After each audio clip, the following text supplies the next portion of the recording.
Hi again, everybody. It's Kevin Knetza coming to you live from the newsroom of The Observer and TheObserver.com on this Tuesday, March 26, 2019. Hope you are all enjoying your Tuesday so far. Very nice but chilly day out there. It's kind of weird. It's been getting warm and then getting colder as the days go by. But at any rate, hope wherever it is that you are, you're enjoying your day and whatever it is that you're doing today, even if you're in the office. Hope it's a good day there. I'm coming to you live, of course, to bring the news to you as I do every week. But I wanted to start off with something here, and that is that the Kearney Townwide Yard Sale and Sidewalk Sale is coming up May 4th and 5th. It takes place 9 to 5 each of the 2 days and takes place whether it's raining or whether it's sun shining. And the deadline is April 24th of next month. Now, just keep this in mind. We accidentally put in last year's ad in this week's edition of the paper.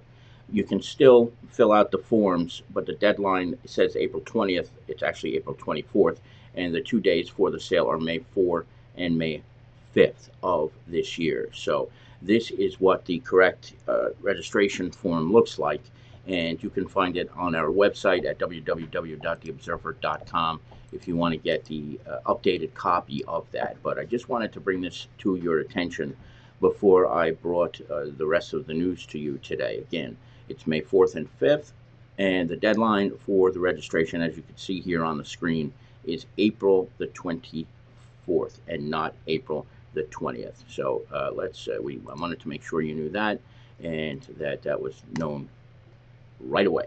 Now, as we get into this week's edition of The Observer, you see the front page story with the headline Clueless NJSEA. And I just saw in the chat room that Lisa said the ad will run again next week. So if you want another copy of it, April 4th of this week, April 3rd is the next edition, and you'll be able to get a copy of it then. But the main story of the week, of course, is what happened last week at the meeting of the NJSEA in Lyndhurst on the 21st of March. The NJSEA had their monthly meeting, and there were about, I would say, 100 people who were at the meeting. We've had a discussion together already about this, but I wanted to just bring it to your attention that it's the front page story this week, and it is a recap of the meeting and what happened there. The people who gathered really were looking to get the Keegan landfill shut down at least temporarily, but the NJSEA would have nothing to do with it. They would not even shut it down temporarily, even though decidedly everybody wanted it to be shut down completely and in perpetuity. That just didn't happen. And so, if you can check this story out, it jumps twice. You see it there, and it goes to page 10 and also to page 23. And it recaps some of the speakers, including Mayor Al Santos, Councilwoman Carol Jean Doyle, and one other person who had a very harrowing experience. His son, just born, and unfortunately has serious lung issues. And the one thing the doctor said to him was, "You got to live somewhere where the air quality is good." And rightfully, this young man, is very concerned about that. So check that out in this week's cover story. As we move on into the inside of this week's edition on page number 2 and 3, I have a feature story about a 15-year-old Kearney High School freshman. His name is Gabriel de los Santos. He is a very, very talented singer. And if you went to the tree lighting ceremony this past holiday season, Gabriel actually sang a Christmas song at the tree lighting ceremony. He did a solo. He's a very, very talented singer. He's performed several times already at the Apollo Theater and has been on TV quite a bit. And this is a kid who's got a future in this business. He's really that good. So I hope you'll check that out. You'll see we have a picture of him here with Steve Harvey. And then as we move on to page number 3, if I can get it to change, and it went right past page number 3, you see there's a photo of him with Cory Booker, the United States Senator from New Jersey who's running for president, and also opera singer Placido Domingo. So he's well on his way to stardom, as the headline reads. As we move in to page number 4, one of the major reasons why the Keegan landfill is emitting this terrible egg smell is because of a gas called hydrogen sulfide. So what I did was I went to the United States Health and Human Services website, and a federal subagency of HHS lists all of the dangers associated with hydrogen sulfide. And to be quite honest, they are very dangerous and very scary symptoms and things that a person could be afflicted with. So it's one of the reasons why this story, which was once about the smell and how bad it was, has turned into something that is more about health issues and a true health crisis that the town of Kearney is facing. And we will be following up on this in the coming weeks. This is something that we will not let go of, as our owner Lisa says, and we're going to continue to follow this. They're having a meeting coming up soon again. I believe it's April the 11th, but let me just double check that. So the NJSEA meets once a month, and the mayor and the town council are encouraging everyone to attend as many of their meetings as possible until the time which they decide to close the Keegan down. So I'll get the exact date for that. But once I do, I will let you all know about it. And then again, the whole idea is to pack those meetings and to have everybody speaking at these meetings until the time they close it down. They're really dragging their feet with it right now, but we'll see. The more pressure that you put on, the more pressure we put on, the more the chance of them closing. And that also reminds me that if you want to get involved, you can send us, and this isn't funny, something else was.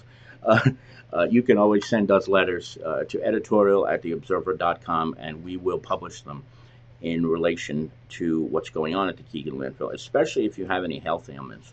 I know it's asking a lot for people to be vulnerable and to talk about their own ailments or maybe ailments of a family member or a child or a friend, but the more it gets out there that people are suffering here, as I mentioned to you last week, you may recall, Lisa Fiorenzo, who owns our newspaper, herself was asthmatic. When she moved away, it went away, and when she came back to Kearney, it's never been so bad. She's got an appointment next week at the Deborah Heart and Lung Center. That'll just give you an idea of how bad it is. And there's no doubt in her mind that it is being caused by what's going on at the Keegan landfill and this gas. So if you have a situation or a story that you'd like to share with us, write a letter or contact us 201-991-1600. I'll be happy to speak with anybody who has any type of issue thereof. As we move along, the KPD blotter, the Kearney Police Department blotter, begins with a very bizarre tale of a man who abducted a 6-week-old baby and brought the baby from, get this, Riverhead, Long Island, which is basically out on the Montauk area in Suffolk County. It is way out there. It's 90 plus miles away from Kearney. The police don't know why. Karen Zodic, our police correspondent, actually called the Riverhead Police Department to see if they would tell her what was going on and why this guy abducted this baby and brought the child to, of all places, the Kearney Walmart. I don't get it. It doesn't make any sense, but it's exactly what happened. And the police out on Long Island gave a tip to the Kearney Police Department, and they were able to capture this guy and get the baby safely within just a couple of minutes of arrival at the Kearney Walmart. So there was a great ending to a bizarre situation where a man kidnapped this baby, brought the baby to the Kearney Walmart, but was apprehended. And from what we can tell, the baby is in fine condition and was released into the custody of Family and Youth Services here in the state of New Jersey. As I continue along, I see Loretta Cummings is in the chat room this morning. Loretta, good morning. It's always good to see you, and I thank you for always coming to our live broadcasts. Loretta Cummings is one of our regulars, and I'm always grateful to her for spending part of her day with us each Tuesday. So thank you very much, Loretta. I really appreciate your loyalty. It means the world to me, and to Loretta's daughter, Kelly, also, who is often here with us as well. As we move on to page 6, this week's editorial is probably one of the toughest ones I've ever written, but it's also one of the most necessary ones that I've had to write, and that is that the Kearney governing body did a fantastic job at the meeting this past week. And not only just the governing body, Drew, it was all the people who were gathered at that meeting. They really did Kearney proud, and I hope you'll take a look at it and at your earliest convenience on page number 6 in this week's edition of the paper. Moving along, I had a chance to speak with Mike Landy, who is the principal of Washington Middle School in Harrison, And he started a couple of years ago an Explorers Club, and each year the eighth graders go down to Washington, D.C., and they visit all of the big places outside the White House, the Supreme Court, the Lincoln Monument, the Washington Monument, the Vietnam War Memorial, et cetera, et cetera. And fortunately, Mike put me in touch with four of the eighth graders who went there, and they shared their experience. And to a student, they all were very, very moved by their experiences at the National Holocaust Museum. I've never been to it. Unfortunately, the few times that I was in DC, the wait times to get in were really, really long. But you can tell that these eighth graders, who are very responsible, very intelligent eighth graders, they only pick the kids who really have a deep interest in history. But you could really tell how much these eighth graders, which are 12 to 14 years of age, how much it really meant to them to be there and to see and to hear about and to learn about what happened during the Holocaust. It was a very, very moving experience. And this is one of the great things that Mike Landy does. He's one of those innovative principals that any kid who gets him as a principal is so lucky to have. That these kids get a chance to go down to Washington D.C. in the eighth grade. I remember as a student, we never had any opportunities to travel like that, especially to the nation's capital. So great job for the kids at Washington Middle School and Mike Landy, the principal there, who constantly shows why he is as good as it gets when it comes to being a leader educationally. So I hope you'll check that out. It's very, very moving to see what the kids experienced, especially at the Holocaust Museum. As we move along into page number 8, the Nutley Police Department is hosting Coffee with a Cop coming up in a couple of days. Now, this is a big thing now where police departments are using their community oriented police units to sit down with residents in an informal setting to talk about issues of the day when it comes to policing. And I like what they always write in their notice to me every year when they do this, that oftentimes when, and this is the truth, when people get to deal with the police, it's usually at one of the worst moments of their lives, in many cases, or one of the worst moments of their lives, or when when you're getting pulled over, you're nervous, or whatever it is that happens. So they take this, they do it in an informal setting. The chief is there, the police commissioner is there, and members of the police department are there, and it's just a chance for residents and for the departments to have an open dialogue with the people who they serve. So it's coming up in a couple of days in Nutley. Check the story out on page number 8. And I believe most of the departments in our area also do this. So as we are alerted to that, we will certainly let you know. So if you're not a Nutley resident, you'll be able to maybe interact with your own police department depending on where they do it. And they do it in all different places. I remember last year North Arlington did it at TD Bank. They always provide coffee and donuts and things like that. No, not to be funny about it, but it's what they do because food always sells, and that will bring people. So once we get more word about others, we will certainly let you know about that as things progress in time. So don't feel left out if you are not a Nutley resident, but this is for Nutley residents at this point.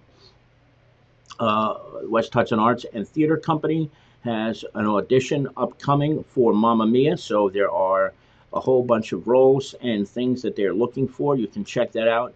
And this is a continuation. What you're seeing right now is the continuation of the story from page 1 because it jumps a couple of times. Jumps, of course, is our terminology for going from one location in the newspaper to the next, and it indeed jumped twice.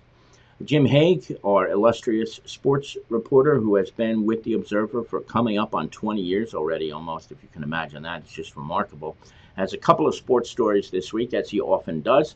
Expectations being super high for the Nutley baseball team and the Kearney girls softball team going through what he describes as a rebuild. So you have those two stories, and there's another one that we'll get to in a moment. But just wanted to take a break here for a minute because, as you see on the bottom here, the Observer, as we did for St. Patrick's Day and do for many holidays, will be having a special promotion coming up for the Easter season. Great for restaurants and stores that sell items that are related to the holy season of Easter. So if you are a business or a restaurant and you're looking perhaps to advertise for Easter, give us a call at 201-991 1600. We can let you know all about that, and we can let you know all about the pricing as well for the special Easter promo, which is coming up. If you can believe it, Easter is a little less than 4 weeks away. I guess 3 weeks, really, on the 21st of April. Before I move on, I'm just checking out the chat room. I see Debbie Linsky Hill is here with us today.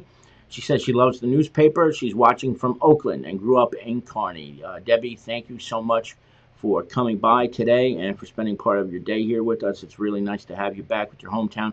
Now, you say you're in Oakland. Is that California or is that Oakland, New Jersey? If you can, let us know in the chat room whether it's Oakland, New Jersey or Oakland, California.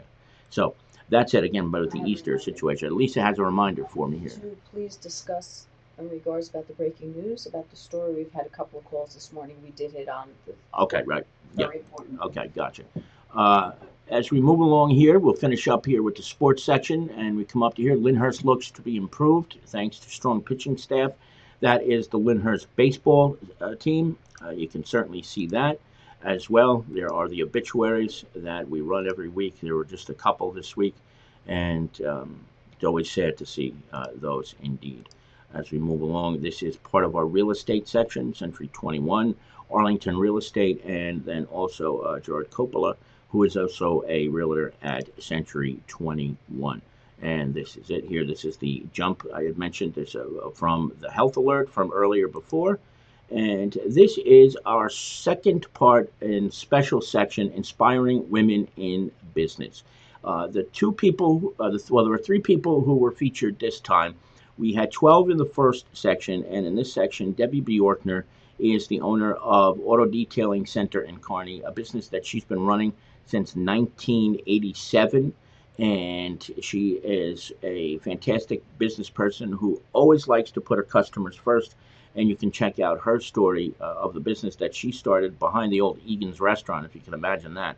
And then there's Kathy Fisher from Kathy Hair Fashion Center, also in Kearney, as well. She's been in business for 44 and a half years. And also our own owner, Lisa Fiorenzo. So you can check those out as well. This is our classified section, 3 pages. Help Wanted's here and coming up, but these are the apartments for rent and hall rentals. These are all Help Wanted and services offered as well. And each week we have a business directory, and let me put this a little bit bigger so that you can see this. And this is an opportunity for businesses to advertise each and every week in the Observer. You'll see that they're a little bit smaller. These ads are about like business card size, but it's also an extremely affordable way for businesses to advertise in the paper each and every week. As you can see, we have, I think, let's see, 1, 2, 3, 4, 5 different businesses that are here. It jumps from that size to another size as we go week to week. And there is, it's a very, very easy way for advertisers to do so. And we ask for an 8-week commitment, and you can give us a call at 201-991-1600 for pricing. But if you want to get yourself on the road to advertising, very, very important to do that. This here is the final jump from the story about the landfill. Tax time, of course, it's coming up on the deadline, April 15th. Arlington Tax, Bernadette Antonelli, Nicholas J. Coco, and Vista Services here are all still in this section right now. If you got to get your taxes done, you still have a chance. Give them a buzz. And they're all excellent, excellent workers. And this here is the final page of this week's edition from Kosha Realty. Every week, a full page ad in this week's edition of the Observer. Now, we didn't put it in the paper this week, but we've gotten numerous phone calls about a story that we talked about last week. And there was a significant arrest made by the Office of the Attorney General, Gabir Gurwal, that involved a fentanyl mill that was taking place and where these drugs were being sold out of Harrison. And one of the people as well who was arrested during the course of this long-term investigation by the Attorney General's office was a resident of Belleville. Now, I think most of you know this already, but just in case you maybe have slept through this, the epidemic that this country is going through right now with fentanyl is absolutely frightening. And to know that a big bust of a mill took place in Harrison is a very, very, while scary proposition. It's also a good thing to know that a significant portion of this drug was taken off the streets of Harrison. Now, you got to keep something in mind. The experts out there say that fentanyl itself is 40 times more potent than heroin. If you can just envision this, 40 times more potent means that a tiny little drop of the drug is enough to kill somebody. And there are people who are seeking this drug actively. They're going out and they're trying to find this drug. And a good portion of it was taken off the streets by the Attorney General's office. It is scary where it has gotten. And I don't think that most people would have thought of Harrison as a place where a fentanyl mill would have been, but it indeed was. And there were three men who were arrested at the point that the bust took place. And knowing that this much heroin, excuse me, fentanyl was taken off the streets is indeed a good thing. And a great job by the Attorney General's office, who is no nonsense with on any of this. They have done a fantastic job with that and with everything. Breaking So news, you keep breaking news. I couldn't hear you. The breaking news, you did hit that when it came out. I said that. Yeah. Okay. Sorry. Okay, everybody, that's going to do it for today. Sorry, I was just getting some instructions. I will talk to you all soon. Tammy Rigo is here. It's good to see you. Tammy, thank you for coming by as you do every week. But again, a lot of times when we do have news, when it breaks, you're going to find it online and you're going to find it in video. You're going to find it on social media. Not always going to be on the pages of the newspaper. So do check back, and if there's anybody who you want to inform them, please let them know in case, because there are a lot of people who still don't come online. And that's it. Have a good day, everybody.